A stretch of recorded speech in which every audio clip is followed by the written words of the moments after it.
My child and I raced to the convenience store to play the lottery again, exactly 1 week later after meeting Archangel Raphael. I turned the corner hoping that there were no cars in the parking lot, but came across an old white car. I pulled into the parking spot on his right and waited while my child ran into the store. My eyes looked closely at the old car running along beside me. My eyes followed its dented and dirty lines all the way to the driver. It was him. It's him. I couldn't talk or move. Looking back, I don't think this meeting was meant for talking, just to observe. He turned and looked at me with no expression on his face, his eyes holding my gaze. All of a sudden, his eyes grew intense, like he was mad. I couldn't look away, but then he did the oddest thing. He looked straight over my shoulder to a point past me. He then opened his eyes really big. I will always remember that. He then put his car in reverse and slowly pulled out. My eyes followed his car, and then he was gone. However, I had a feeling that somebody was watching me. I turned around and looked out my car window, and I saw a man standing in the parking lot looking at me. I hadn't even realized that someone was there. I don't know why, but I asked myself, I wonder if he's an angel. It's been a year now, and the one thing I remember is his almond-shaped eyes. They were cold, dead, hard, black. No one in my life, not even my parents at their maddest days, looked at me that way. He was at least 6'2", slim. He had classic striking features with a tan skin and pocket-marked sunken cheeks with black glossy hair. He was wearing a black collared dress shirt, black jeans with a black bomber jacket. He turned sharply and began to walk away. I remember I commented to myself, ugh, he's wearing pointy brown dress shoes that had a side silver buckle on them. I hate when guys wear dress shoes with jeans, let alone brown shoes with jeans. He stopped walking and then continued a few steps. Then I thought to myself, why, oh why does he have a Caesar haircut? I mean, we're talking George Clooney 90s Caesar haircut. Doesn't he know that hairstyle is outdated?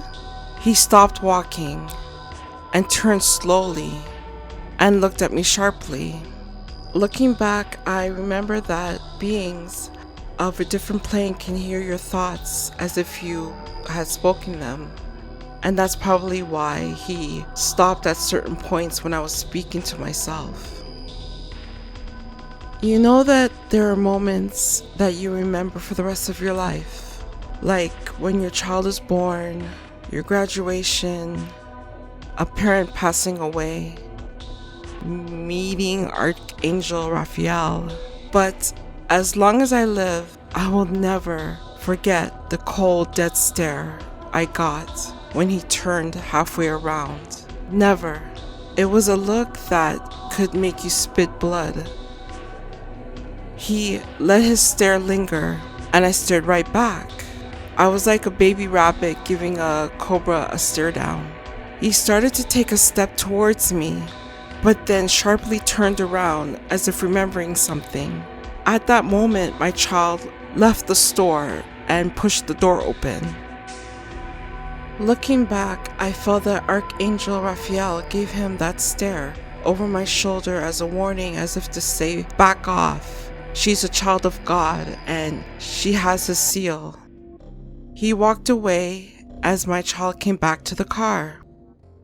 His car zoomed out the alley beside the store. But I remember when I drove into the parking lot before, I didn't see any car in the alley. He must have drove around the back of the store and parked there. I said to my child, get in. I have to follow that car.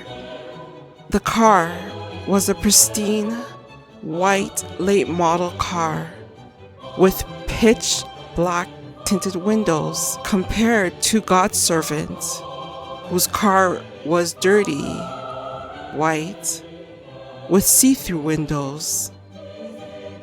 So funny. He pulled to the entrance of the store and hung a right, while I backed out and tried to follow. My child asked, "What's wrong?" I saw Archangel Raphael again, but I didn't know who that man was behind me yet. But I think it was the Deceiver. He looked like he was from olden times, and he stared at me. He stared at you? Why? Probably because I dissed his look, his pride. I don't know. Talk later. I want to follow the car. Are you crazy? Don't follow the car. Turn the car around. Don't you think that he wants you to follow him? Later, I realized the double entendre when I wrote this account down. He stopped at the red lights, and I was one car behind. I took my child's advice, and I turned left at the lights, and he sped and went straight. I tentatively drove home, looking in my rearview mirror just to check if someone was following me. I felt my house was marked somehow. He already knew where I lived and who I was. I walked into my house, confident, because I remembered who was backing me, God, my Father. That night, we prepared for bed by doing Bible studies and devotionals, where we pray, read the Bible, and listen to the App's verse of the day. I prayed and asked God, who was that angel?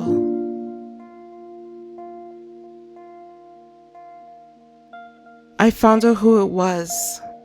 I encountered the Deceiver. I kind of already knew, but God always gives you confirmation. Later on, I still couldn't sleep. I felt compelled to pick up the Bible, and it immediately opened up to this verse.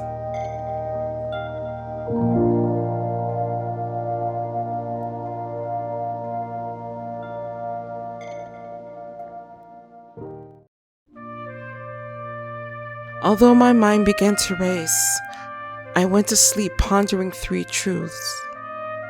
God was warning me. I knew that I had to be on the lookout. The Deceiver was going to play tricks on me. I knew to watch out. God looked my way, and I never shook off the seal that He placed on my head when He made me.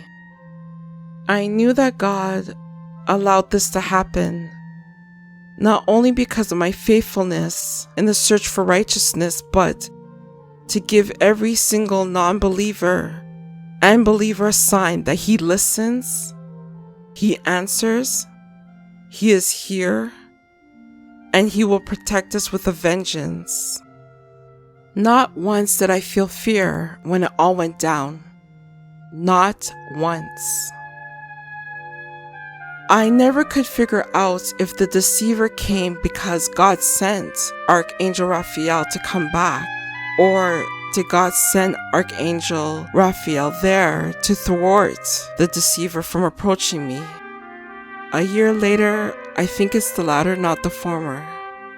You cannot give up the belief that He is behind all plays in history and how detrimental He is to our world. And how trusting we are. Unfortunately, it wasn't going to be the last time I would see the Deceiver. That was Friday night, and I wouldn't have to wait too long. He would come at me on the following Monday afternoon, and then again on Wednesday night.